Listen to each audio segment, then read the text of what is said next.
Welcome.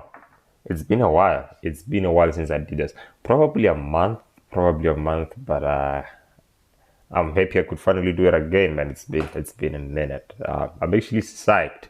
I'm actually psyched for today's video. I just have to say I deleted 4 previous videos of the same recording. I hope this one is the last one because I was cursing out a lot. I was cursing out a lot, and I was like, "Why am I cursing out? Like, am I that much of an angry person?" So I kind of deleted them. I kind of deleted them. The holidays are around. As you can see, I'm in a fucking festive mood. You can see by the picture that's used in the upload. The candle of what's that? Hanukkah. I don't know what the actual artifact called, but it has a name. But I know it's just because of Hanukkah. The miracle of light. Yeah, if I could, I would be Jew, man. If I could, I would be a Jew gay. I'd be a gay Jewish for the success both people have in their lives. Jews have the monetary success, and we all know how gays are successful at what they are successful at. We know it. I'm not going to mention it. Don't you guys fucking hate your friends that are dating? As a single person, I kind of hate my homies that are in relationships because these motherfuckers can be so fucking condescending. You know, these motherfuckers are probably the worst. One of them once fucking sent me a picture of a condom filled with a scum, and he's like, "I bet you'd never." And I was like, "Bro, what kind of loser move is that?" Like, I'm not getting laid, but I would never fucking do that. You know, and that has the thing. I can't talk to my fucking dating friends because they're fucking assholes. So, a couple of weeks ago, I was venting to my one single homie. I was venting to him about how this year did not turn out to be as slight as I thought. Because I thought I was going to be hitting good numbers. I thought my on base percentages would be good. I thought I would be having like 10 home runs this year, and no, I got on base twice. And I was telling him, like, I got on base twice the whole fucking year, man. And he was like, "What? You got on base twice? Lucky you. I can't even get on base. Oh my God, you're making a mockery of me." And I was like, "Bro, stop trying to out-struggle me, okay? I brought my problems to the table first. I understand that you have more problems than me along the similar line, but stop trying to out-problem me. Alright, there's not a competition about who's struggling the most with the females. Alright, let's get that out of the way. Let's just talk about my problems and how I got on base twice this year and I did not hit like 10 home runs as I fucking thought. And maybe next week we'll get back to you." And Ben just unloaded on me. He just unloaded on me. I was like, "Oh, you ungrateful prick. You know what I would do to get on base twice this year?" And I'm like, "It's not that impressive." I did it. It's not that impressive. So yeah, me and him set up an appointment for next week. We go sit down. I think of bringing tissues. So in case he breaks down, and we'll see how it goes. I forgot to preface by saying this. These are jokes. There may be some truth in them, but these are jokes. Do not meet me up in the street and be like, "Yo, I heard what you said. I heard what you said." By the way, nobody fucking listens to this. Nobody listens to this.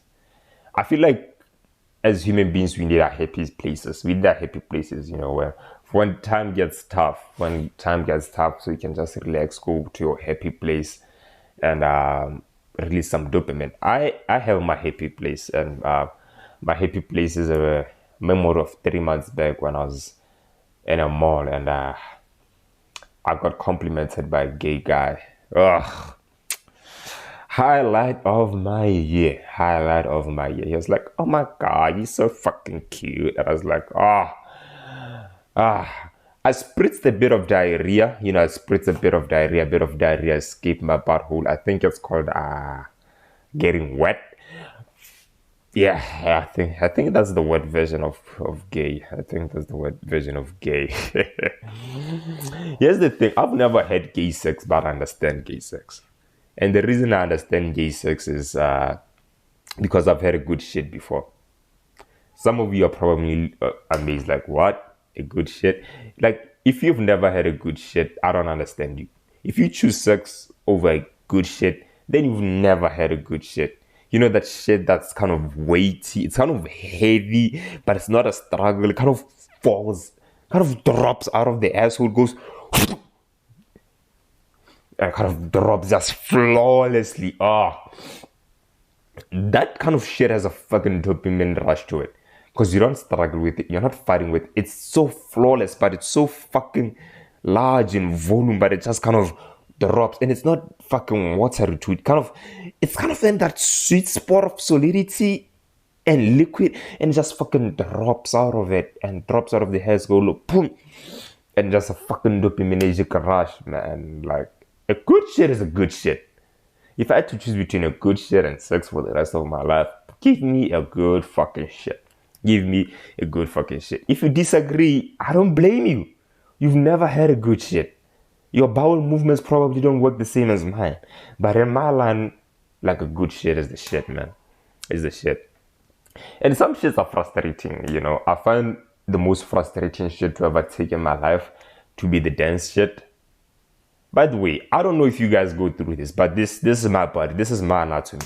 My body, my fucking choice. Alright. The dance shit. Have you ever guys like really huffed and puffed and struggled, you know, pushing, you sweating in the toilet? You know, yeah, you like the vein in your fucking forehead is popping out. It's like you're about to fucking transform into Super Saiyan. Just fighting that shit, and it finally falls off, and they usually come out big and sizey. They come out compact, you know, just like a really intact turd, you know. That's how they feel like when they come out. And then the drop, those shits that, you know, that they have a very distinct sound when they land on the water. Dance shits, they have a very distinct sound when they land on the water. They usually go, and at that moment when they go, you know, like, I've been huffing and puffing for like a good 20 minutes. What I usually do is just fucking tug my shit. I just tug my shit out of the way. I have to tug my genitals in. I have to tug them in like a fucking drag queen going on a drag circuit. And I have to tug them in and look right between my feet to appreciate the work that I've been working on for the past 20 minutes. And I find nothing. It sank. It's probably the most anticlimactic shit in my life. You know, yeah, like, I've been huffing and puffing. It finally went out. It was a big one. I felt it. It really stressed me. I felt it go out. It was a huge one. Now when you go see it, it's like, fuck, it's gone. It's gone. Where the fuck is gone? I wanted to take a picture of it. I wanted to appreciate it, you know? Like, come on. That's the worst shit, man. That's the worst shit. Have you ever done something in shock? Like, shock will make you forget about some things. Like, if you have a set rules of what to do when you're in shock, I feel like the adrenaline rush it's just too much to the point where you forego some things that are the normal protocol of how you operate. And I'll give you an example. About 3 months ago, I was sleeping in bed and I experienced some nocturnal emissions. I felt them in the night, and the moment I was done with the nocturnal emissions, I felt them. I was like, fuck. And then I reached down, checked up, opened up my boxers, and I was like, shit, Jesus Christ, this is some nocturnal emission. I thought I had moved past this point in my life. I haven't seen this thing since fucking what last senior school. And this time around, it did not come like in senior school.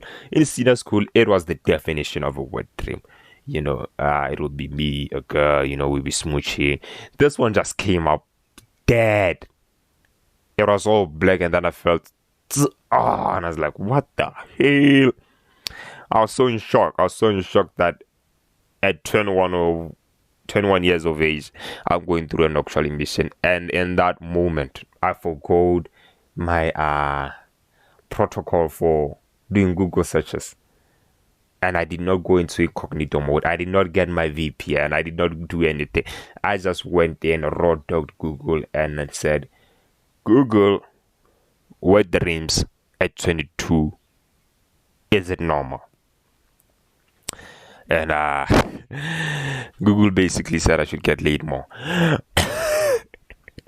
That's the summary. That's like probably close. Yes, like WebMD, to be honest, is like it's a normal occurrence for men who have relatively low sexual encounters to experience nocturnal emission way past that puberty years. And I was like, oh shit, but but I was like, damn good, damn, I did not know about that. But nowadays I even hope for them, I hope for them. I'm like, I'm going to sleep and I'm like, I hope I get an nocturnal emission tonight. Who knows? But if there's anything I've learned from 2022 is that I need to set manageable expectations. My expectations are getting more manageable. I wanted to have 10 home runs in fucking 2022 and 2023.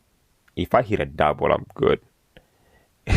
If I hit a double, I'll be fucking good. That would be the highlight of my year. I just talked shit for like a good 15 minutes and I feel great about myself.